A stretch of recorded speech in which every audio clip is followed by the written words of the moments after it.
What's Trending with Tire Review, presented by AAPEX 2021. I'm Maddie Weiner, and we're here on location in Repair Shop HQ at the 2021 AAPEX show. I'm joined today by Bill Hanvey, President and CEO of the Auto Care Association. Bill, welcome. Maddie, it is so great to be here in person amongst our industry friends and family. That's awesome. Yeah, I mean, so the show was, the show was virtual last year. Yes. How does it feel to be back with, pretty much all the industry and all, all our industry peers? It is tremendous. I don't think people really understood how important that human interaction is. Oh my gosh, yeah. And I have heard from every person that I have run into, oh my gosh, thank you so much for getting us back together. And we've heard this theme of homecoming continuously. Yeah. Good point. Throughout the days that we've been here, and it's true for our industry, and it's so great to hear that.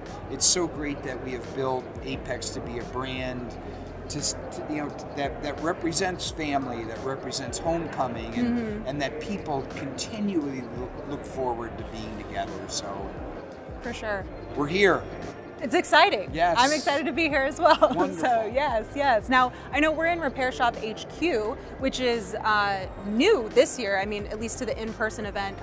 There was a lot going on the virtual event with Repair Shop HQ in Joe's Garage. Can you explain what's here and, what this adds to the show from your perspective? Sure. Yeah, and I was telling you, when we were getting ready. Yeah. That, I have been looking at the floor plans for 2 years now for Repair Shop HQ, and it does not give it justice until you see it live. We have invested in the actual, literally the floor, to reinforce the floor so that we could add lifts and have shops doing actual work on vehicles themselves. We've installed a ventilation system so that we could have running cars. Oh, that's awesome. But the original question is, what does it mean to the show? And it is the future of the show. And I think that as we need to do a better job of creating that relationship with the shop, creating programs for the shop, to be here, to learn, to see new things, and literally this is now the foundation for the show. Awesome. And I am so excited to see it live. It exceeded my expectations exponentially in terms of how it looks. So next year, great start this year. Great start. Looks fantastic. Next year we have to continually build upon that, and the year after, and the year after that. So awesome. I'm so excited to be down here. Yeah, well, we're excited to be down here as well with the Tire Review booth, and I was walking by Joe's Garage not too long ago and saw some different sessions happening, and very cool setup. Yeah. So can't wait to see how it grows. And it will continually grow, and that's a message for all of you that are watching this is to bring your good shops and to train your shops, and for us to understand what those training needs are for the technicians, ADAS and embedded software and all the technology that's available on the car now.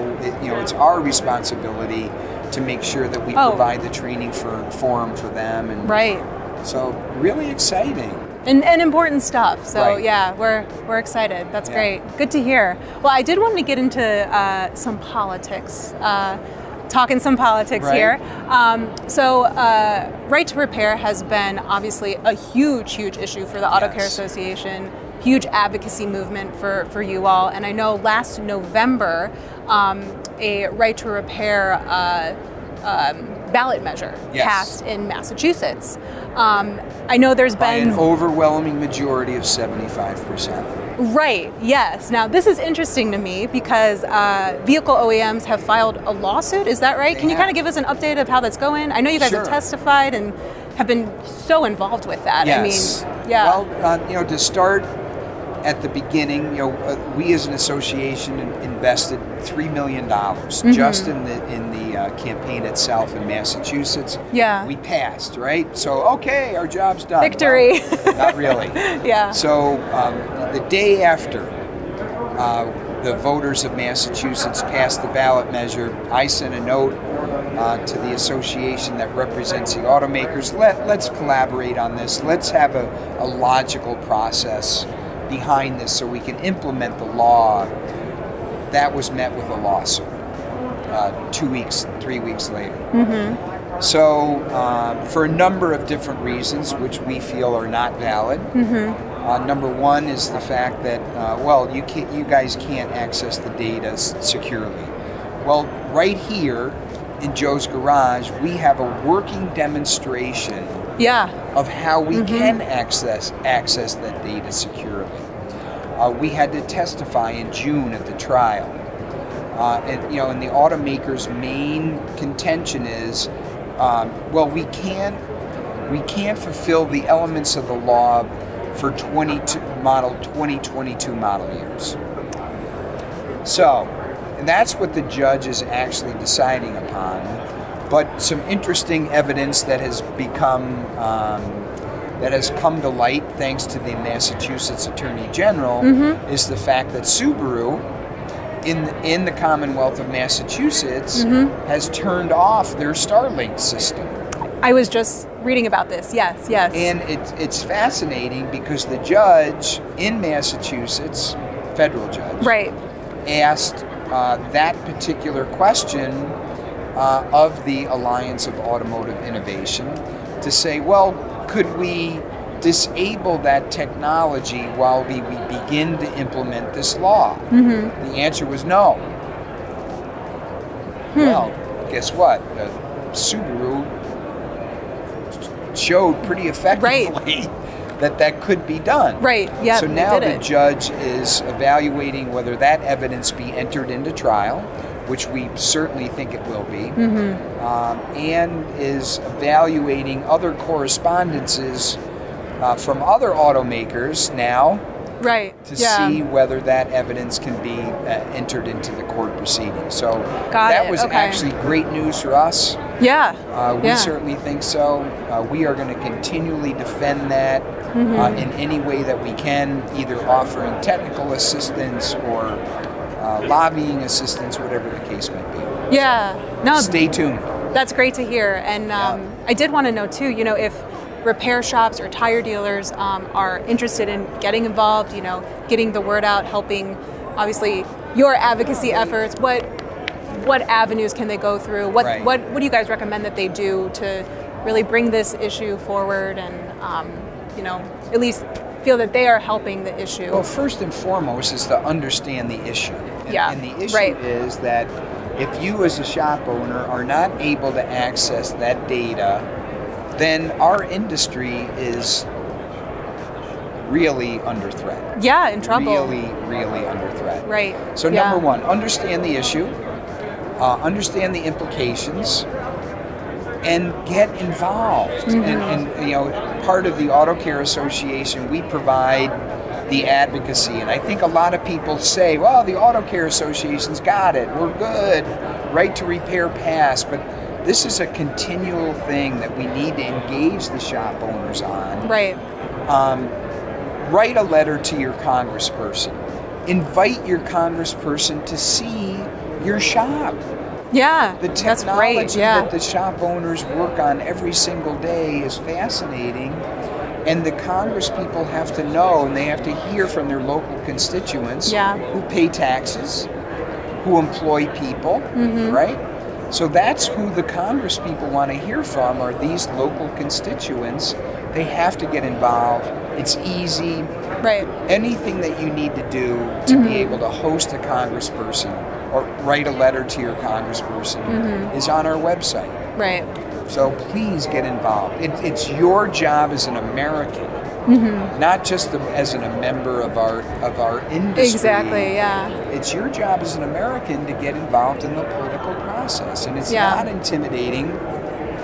Congress people are human, just like just like us. Exactly. Yeah. You know? And they need to get over that. Yeah. Well, and I know just from interviewing countless numbers of tire dealers, I mean, these shops are really a pillar in their communities, and so it seems to me from what you're saying, speak up for your community, not only for your shop, but for the people in your community to have access to their data. And, right. Yeah. Right. And you brought up a very good point. So, okay, so they employ people and they pay taxes, but they also give back to the community. Oh, yeah. And that's for sure huge. So please get involved.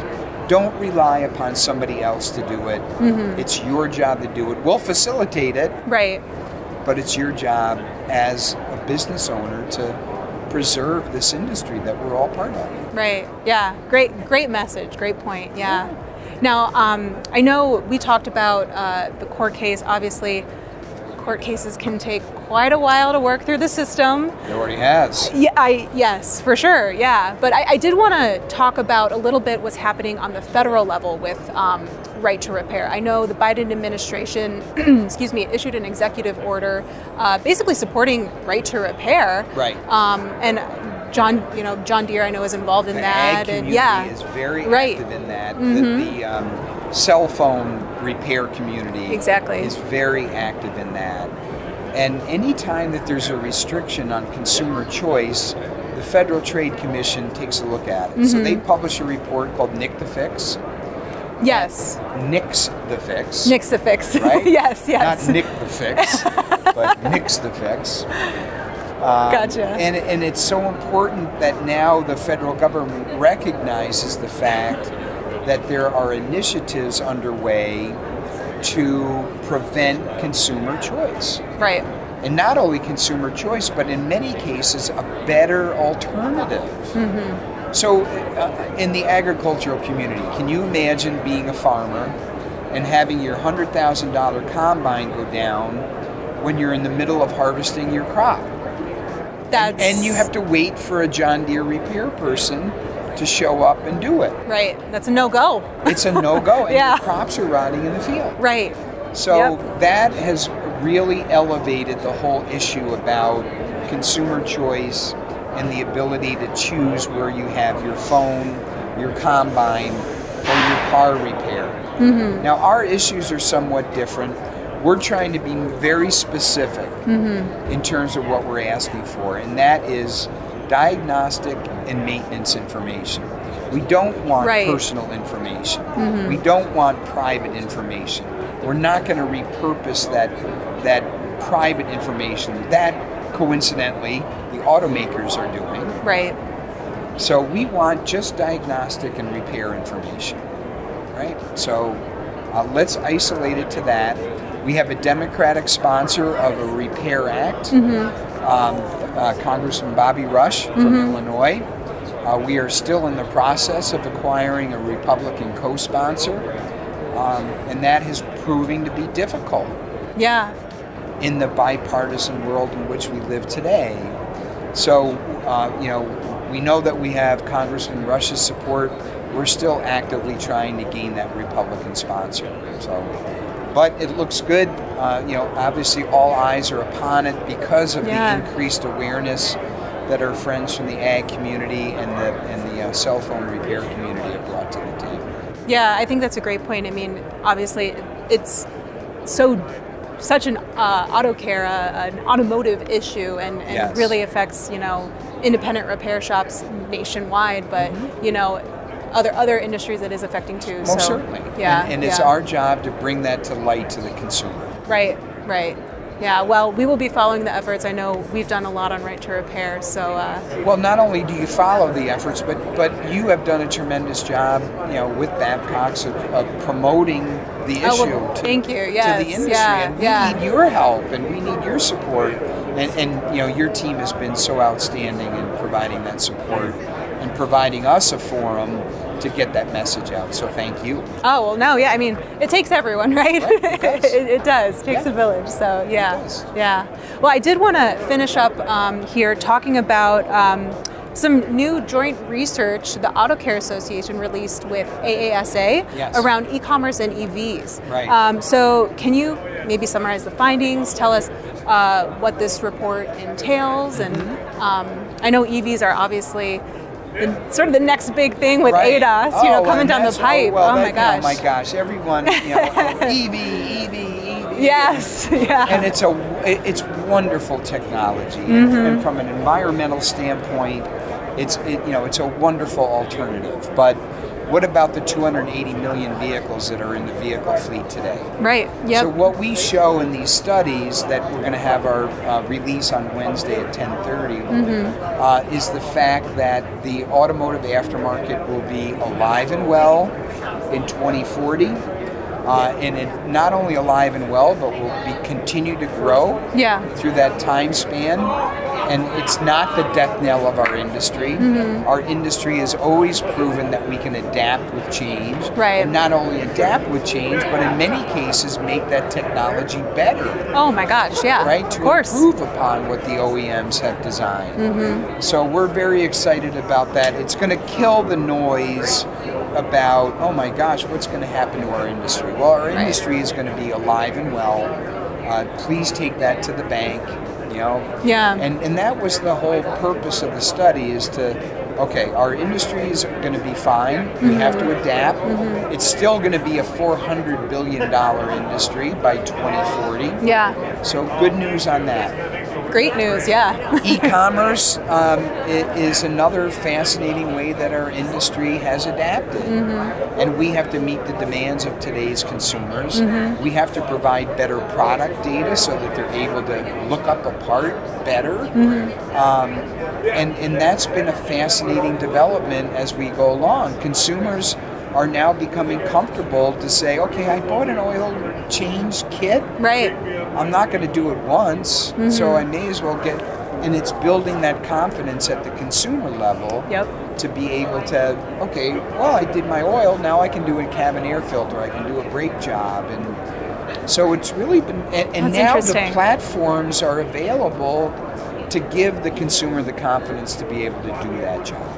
Right, yeah. Right, so that's what you have to look forward to coming up in tomorrow, actually. Awesome, yeah. I'm looking forward to reading the findings, and like you said, with EVs, you know, I've also heard that sentiment of like, is this going to put us out of business, or you know, or what's going to happen, and I love that you said, you know, it's sort of an adaptation or an evolution of the industry, of course. Which is great news for us. Right. Yeah. Oh, you guys are dead. You know, when we electronic fuel injection. Oh my gosh, they're going to cement the hood shut. You'll never be able to access the.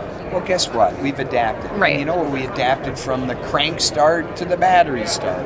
We're good. We have very smart men and women in our industry, and we'll be fine. Yes, I completely agree. Well, Bill, thank you so much for coming on the What's Trending with Tire Review podcast. My pleasure. I appreciate it, and we so appreciate AAPEX sponsorship of the podcast, and we'll be sure to follow, obviously, Right to Repair updates from you guys. Thank you. And can you remind our audience where to go to access the Auto Care Association resources if they want to, you know, get Very more simple. involved? Autocare.org. One word. Autocare.org. Cool. Great. Fantastic. Awesome. Well, thanks so much for your time. Thank you for Babcock's for their support too. Thank you. Yeah, we appreciate it, and have a great rest of the show. All right. Yeah. I plan to. Great. Sounds good. Thank you. Thank you.